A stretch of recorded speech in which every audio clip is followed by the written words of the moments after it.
Hi everyone, our very first YouTube video, so you'll have to excuse me if we screw up here. Today we're gonna make Korean Spicy Tofu Soup.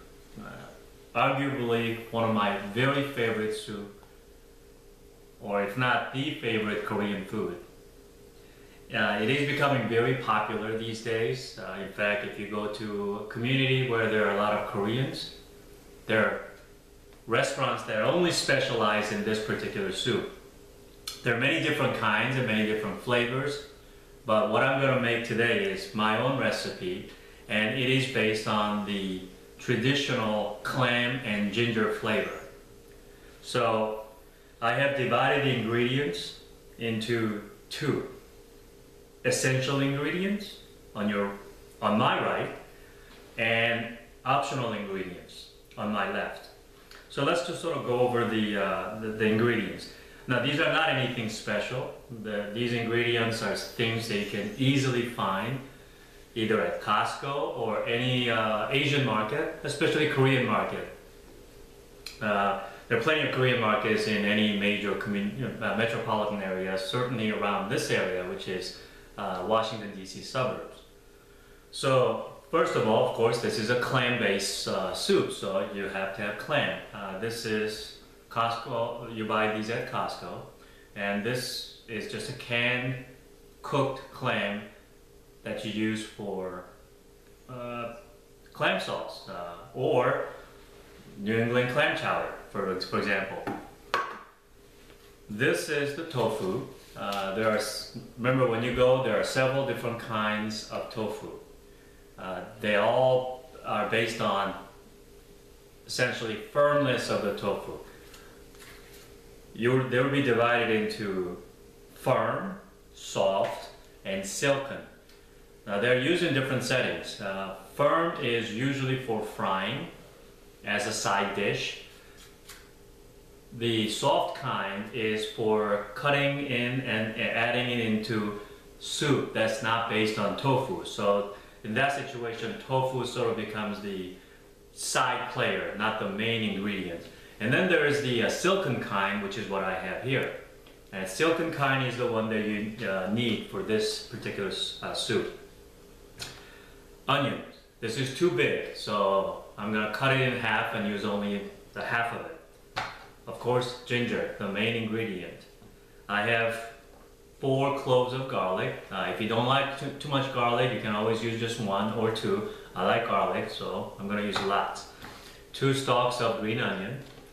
And then here is the classic toasted sesame oil. You have to have toasted bread, but this is very common, so because this happens to be one of the more common ingredients in seasoning Asian food, so it's not difficult to find.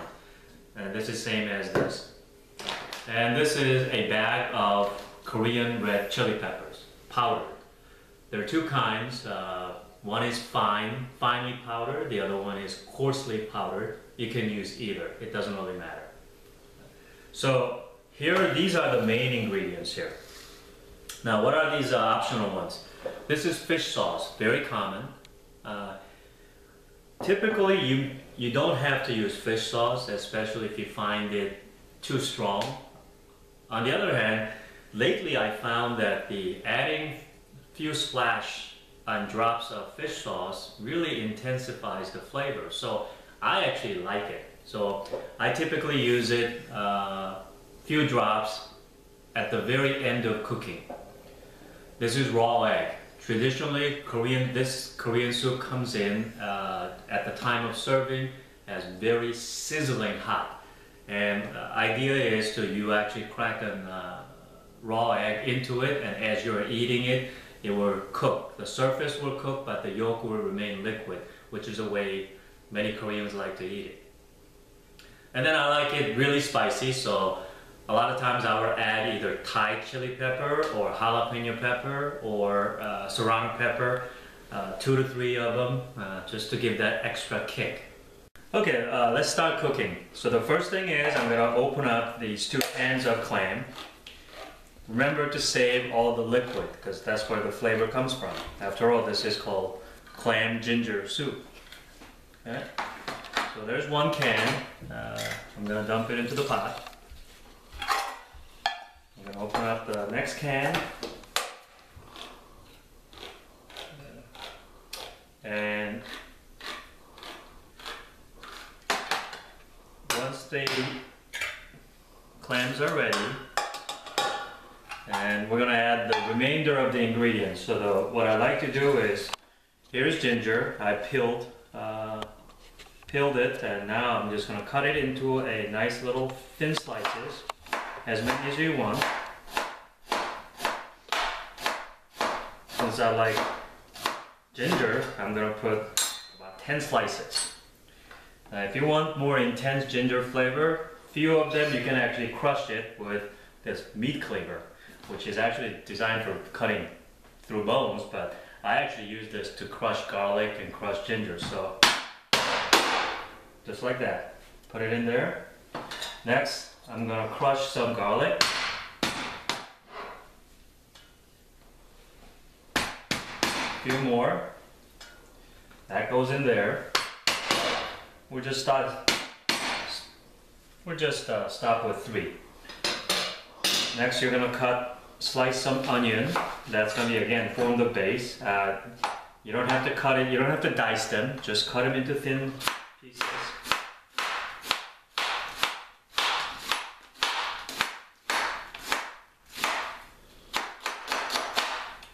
Like this. And that all goes in. So once the ingredients are mixed, now it's ready to simmer. We're going to simmer to get that ginger flavor all mixed in. We're going to simmer for about 15 minutes. Make sure it's on the lowest possible heat, because you do not want to lose liquid to evaporation. You want to preserve as much liquid as possible. So we're going to go to the stove now, put this in and let it simmer for about 15 minutes. And while it simmers and the ginger flavor is being mixed with the clam flavor, what we're going to do is we're going to prepare the sesame oil, red pepper, condiment paste.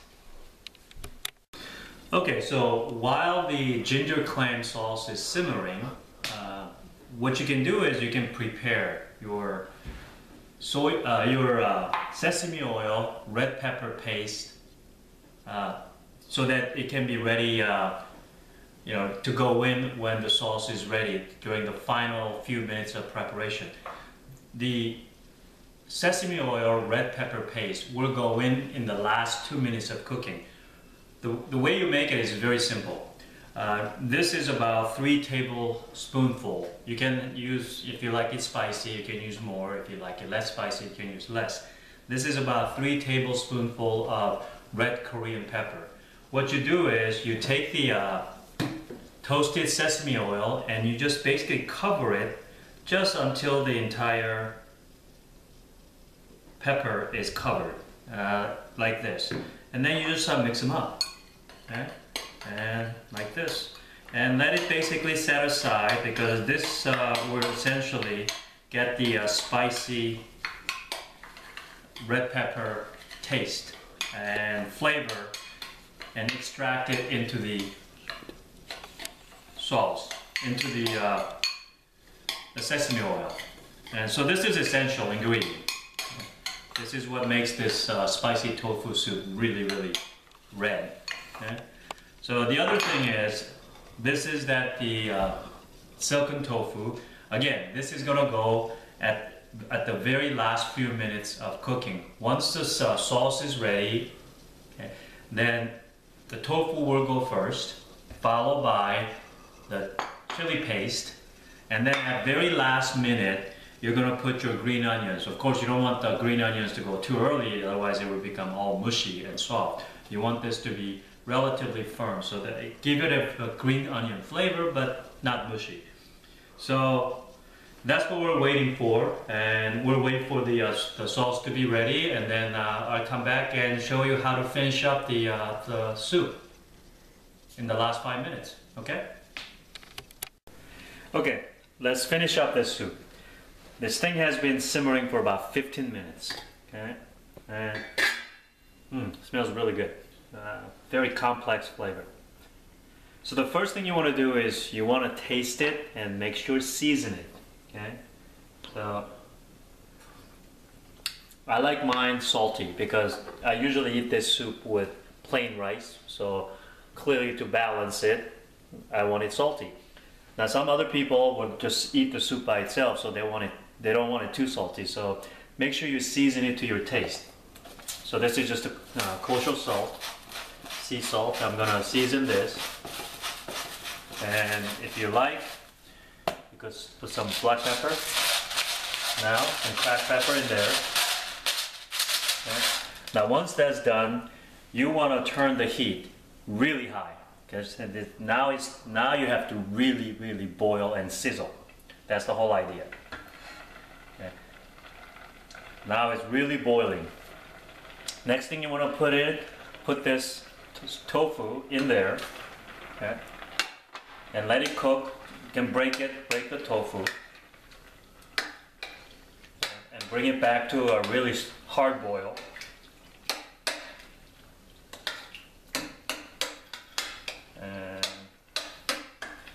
Back.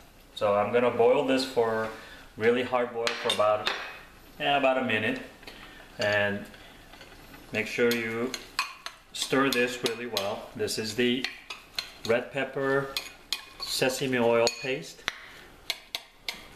Now remember, the sesame oil has to be toasted sesame oil, not a regular sesame oil, because it's gonna be completely different if you use regular untoasted sesame oil.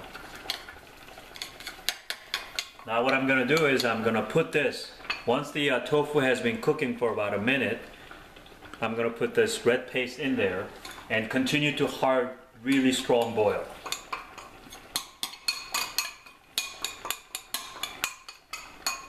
Mix it well in.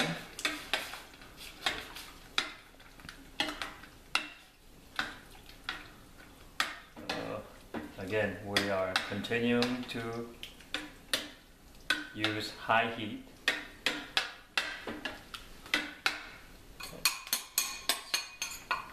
Now let this boil for a minute or two.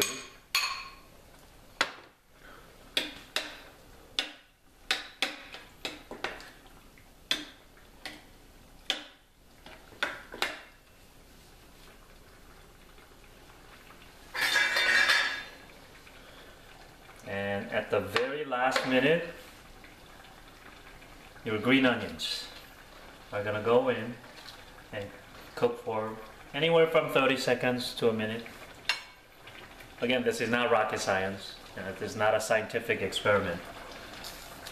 10 seconds here and there, 30 seconds is not gonna make any difference.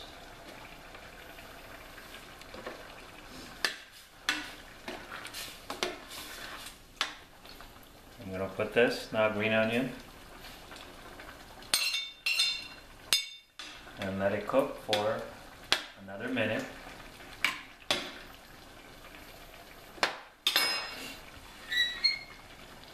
Can you see the soup boiling?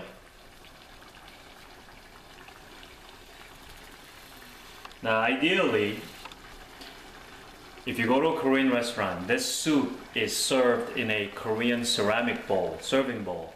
The reason for the ceramic bowl is it actually retains heat.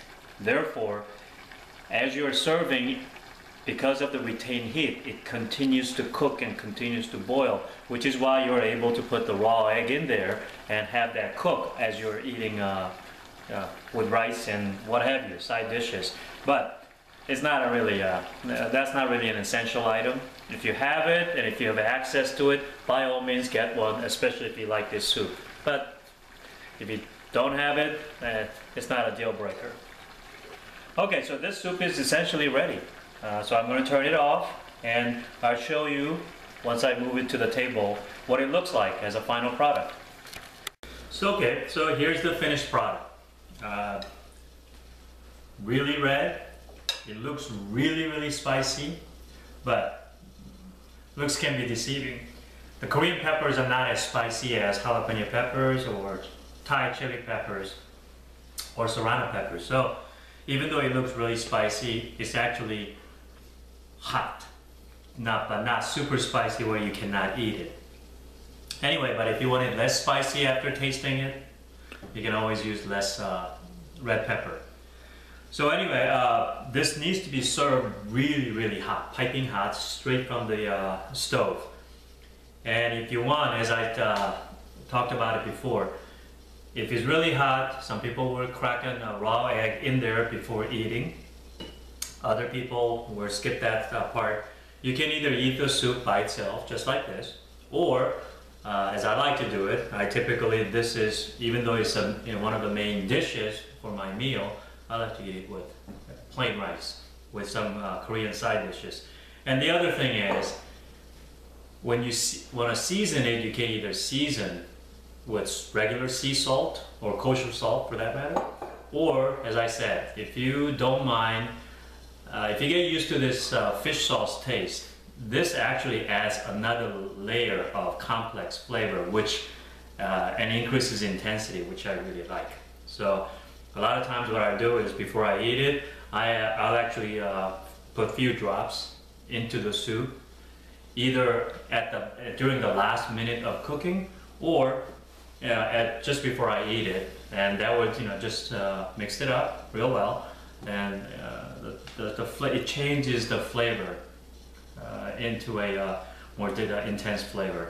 So anyway, experiment with a few different items once you get used to this taste, and then you can vary it with not only in terms of spiciness, but you can also vary it in terms of salinity, saltiness, and any additional flavors. Anyway, hope this helped. Maybe next time we'll make Korean barbecue, otherwise known as bulgogi.